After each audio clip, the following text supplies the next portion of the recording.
অতীতকে ট্রেনে বিরোধী দলনেতা শুভেন্দু অধিকারী বললেন, যেই মমতা বন্দ্যোপাধ্যায় একদিন বিধানসভা ভাঙচুর করেছিলেন, আজ তিনি সেখানে দাঁড়িয়ে বক্তব্য রাখছেন। কি বলবেন? ব্যাপারটা হচ্ছে অতীতকে তো বহুবারই টানা হয়েছে। এখন আমাদের বর্তমানে পশ্চিমবঙ্গের যা অবস্থা, যেখানে সেখানে পাড়ার মোড়ে গলিতে বোম পাওয়া যাচ্ছে, বিভিন্ন জায়গায় চুরি হচ্ছে, ডাকাতি হচ্ছে, রেপ মার্ডার হচ্ছে। তো এইগুলি যখনই প্রশাসনের নজরে আসে বা যখনই যারা রুলিং পার্টিতে আছে তাদেরকে জিজ্ঞেস করা হয়, তারা তখন অতীতের কথাই টানে। সিপিএমের কথা, সিপিএমের উদাহরণ, আগে এটা হতো এখন কেন হবে না। তারা অনেক সময় বিভিন্ন জায়গায় ভ্রমণ করে বেড়ান, ভারতবর্ষের বিভিন্ন শহরে, অমুক জায়গায় এটা কেন, তাহলে আমার জায়গাতেও হবে। তো অতীতকে বরাবরই টেনে থাকেন আমাদের যে আছে রুলিং পার্টি। কিন্তু সমস্যা হচ্ছে, যেটা এবার প্রথম নতুন যেটা দেখলাম, অতীতকে নিয়ে কোনো দিন রিয়্যাক্ট করতে আমরা দেখিনি আমাদের মুখ্যমন্ত্রীকে। তো আমরা এই প্রথমবার আমাদের মাননীয় মুখ্যমন্ত্রীকে দেখলাম অতীতকে নিয়ে রিয়্যাক্ট করতে এবং অতীতে ওনার যে ভুল সেগুলো নিজে জাস্টিফাই করতে এবং একটি লম্বা তার বক্তৃতা ভাষণ দিতে। এটা আমার কাছে মনে হলো একটি নতুন। 2006 সালের নভেম্বর মাসেও বিধানসভার সদস্য না হয়েও তিনি আসবাবপত্র ভেঙেছিলেন, এই অভিযোগ আমরা পেয়েছি। একটি সোশ্যাল মিডিয়ায় একটি ভিডিও থেকে ভাইরাল হয়েছে।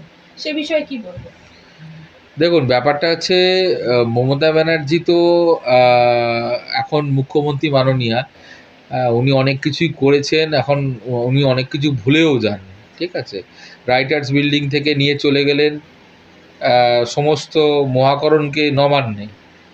কেন নিয়ে গেলেন সেটা আর কারোর বলার অপেক্ষা রাখে না। এবার ব্যাপারটা হচ্ছে উনি স্বাধিকার ভঙ্গের কথা বলেন, নিয়ম শৃঙ্খলার কথা বলেন। তো নিয়ম শৃঙ্খলা এই তৃণমূল পার্টিতে যে কতটা আছে সেটা নিয়ে আমার বেশ সন্দেহ রয়েছে। কারণ এনাদের নিজেদের মধ্যেই দেখি মারামারি হচ্ছে, নিজেদেরই পার্টির লোক আরেকটা অপর পার্টির লোককে মেরে থেতলে মাথা ফাটিয়ে দিচ্ছে। তো এদের নিয়ম শৃঙ্খলা কোথায় আছে আমার জানা নেই। আর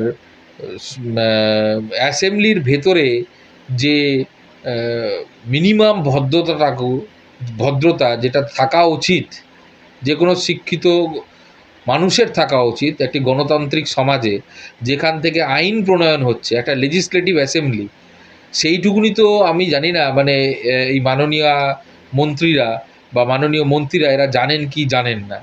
এখন আজকে উনি ভুলে যাচ্ছেন, আজকে উনি যারা বিরোধী দলনেতা আছেন তাদেরকে অনেক কিছু বলছেন। বাট এটা তো বাস্তব সত্যি, এটা তো ইতিহাস।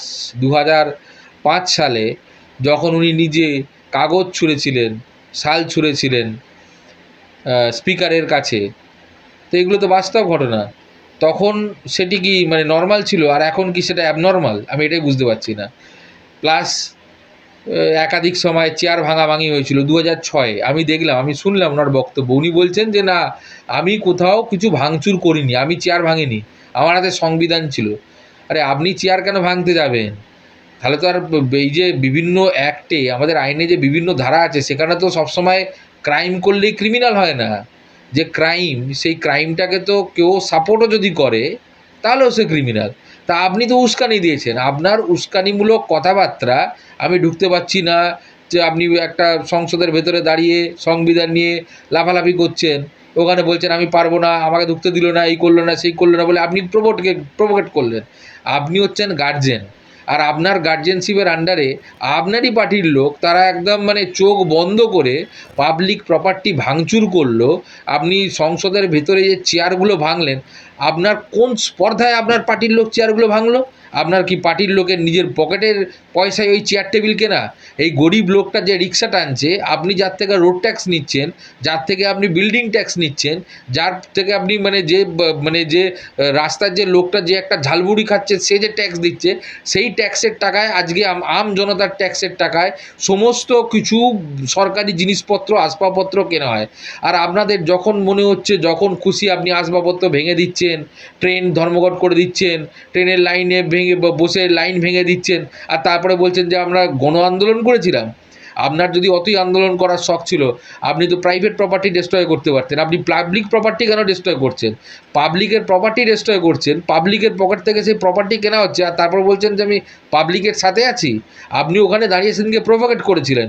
আপনি তো বলেন যে পশ্চিমবঙ্গে সবাই ভোট দেবে একজনকে, মমতা ব্যানার্জিকে। আমি শেষ কথা, আমি মমতা ব্যানার্জি, আমি শেষ কথা, আমার নামে ভোট হবে, আমি গার্জেন। তাহলে আপনি যখন আপনার পার্টির গার্জেন, আপনি যখন আপনার পার্টির সুপ্রিমো, আপনি যখন আপনার পার্টির সুপ্রিম লিডার, তাহলে দায়টা আপনি নেবেন না কেন?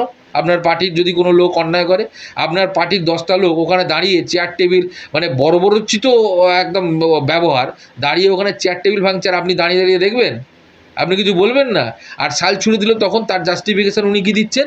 তার জাস্টিফিকেশান হচ্ছে আমি তো একা ছিলাম পার্টি। আরে ভাই, তুমি একা পার্টি থাকলে কি তোমার কাছে মানে স্পেশাল কোনো পাওয়ার বা প্রভিশন দেয় নাকি সংবিধান, যে ভাই আমি একা পার্টিতে, বা আমি একা একজন লিডার, বা আমি একা একজন সাংসদ, মানে আমি স্পিকারের মুখে চটি ছুঁড়ে মারতে পারবো? এ কোন ধরনের সংবিধান? আমার তো জানা নেই এরকম কোনো সংবিধান। আমরা দেখলাম বঙ্গ রাজনীতিতে হিন্দু চর্চা নিয়ে মূল কেন্দ্রবিন্দু হয়ে গেছে। রাজনীতিতে কি ধর্মাবলম্বী হয়ে যাচ্ছে, ধর্মের ওপর নির্ভরশীল হয়ে যাচ্ছে, কি বলবো? দেখুন, খুব দুর্ভাগ্যজনক, পশ্চিমবঙ্গে বাঙালিরা কিন্তু খুবই বুদ্ধিমান একজন প্রজাতি। এবার এই যে ধর্ম নিয়ে রাজনীতি, এগুলো অন্য স্টেটে হলেও হতে পারে, যেখানে লিটারেসি রেট অনেকখানি কম তুলনামূলকভাবে। পশ্চিমবঙ্গে যদি দেখেন আপনি লিটারেসি রেট, সাধারণ লোক কিন্তু কলকাতায় বিশেষ করে 87% লিটারেট কলকাতায়, অনেক রাজ্যের চেয়ে বেশি। এবং পশ্চিমবঙ্গের লোকের ভাবনা চিন্তা কিন্তু অন্যরকম। কিন্তু আমি মানে অবাক হয়ে যাই, পশ্চিমবঙ্গতে এসে বিভিন্ন সভায় বিভিন্ন সময় বিভিন্ন রাজনৈতিক দল একাধিকভাবে তারা এই ডিভাইড অ্যান্ড রুলের পলিটিক্স করে এসে গেছে। যখন সিপিএম ছিল, সিপিএম কী করতো? ক্লাসিস্ট থিওরি একটা তৈরি করেছিল। উঁচু জাতি, মানে উঁচু জাতি নয়, ভুল বললাম, উঁচু ক্লাস নিচু ক্লাস, মানে ও গরিব, এ হচ্ছে বড়লোক। এই লেবার ক্লাসকে ভাঙিয়ে মানে কত বছর যে শাসন করে গেছে, আর আমাদের পশ্চিমবঙ্গকে যে কতটা পিছিয়ে দিয়ে গেছে বামফ্রন্ট সরকার, সেটা পশ্চিমবঙ্গের যে জিডিপি কন্ট্রিবিউশন, সেখান থেকে বোঝা যায়। স্বাধীনতার পরে পশ্চিমবঙ্গের জিডিপি কন্ট্রিবিউশন ছিল 28%। সে জায়গায় বামফ্রন্ট সরকার যখন এসছিল, তার দীর্ঘ মানে আমাদের পশ্চিমবঙ্গকে রুল করার পরে সেই জিডিপি নেমে যায় 10%-এরও নিচে, প্রায় 4-5%-এর কাছাকাছি নেমে যায়। তাহলে আপনি লেবার ক্লাস সাধারণ মানুষের ফান্ডা দিয়ে আপনি পুরো পশ্চিমবঙ্গটাকেই পিছিয়ে দিয়েছেন। তো সেইটা যখন চললো না, পরে যখন মানে এই আমাদের তৃণমূল সরকার এলো, একটা চেঞ্জ এলো, তখন এরা কিছুদিন ভালো, অবশ্যই ভালো রুল করেছিল, ভালো গভর্নেন্স দিয়েছিল। বাট তারপরে কী হলো? তারপরে এরা দেখলো খুব সফট একটা জায়গা, যেখানে সাধারণ যারা অশিক্ষিত বা যারা গরিব বা যাদের কিছু ক্রাইসিস রয়েছে, কীভাবে টার্গেট করা যায়? ধর্ম। ধর্ম কি? তুমি এই ধর্ম, তুমি সেই ধর্ম। বাট এই সব করে একটা রাজ্যের কতখানি এগোয়? আপনি আজকে ভাতা দিয়ে যাচ্ছেন সবাইকে, অথচ চাকরি দিচ্ছেন না। একটা ভাতা দিয়ে একটা সোসাইটির কী করে আপনি ডেভেলপমেন্ট হয়? দান খয়রাতির যখনই আপনি পলিটিক্স করছেন, তখনই মানুষের মধ্যে জানার আগ্রহ কমে যাচ্ছে। মানুষের মধ্যে যদি জানার আগ্রহ কমে যায়, তখন মানুষকে আপনি যা বোঝাবেন তাই বুঝবে। ধর্ম নিয়ে পলিটিক্স হচ্ছে, ধর্ম নিয়েই পলিটিক্স হবে এখন।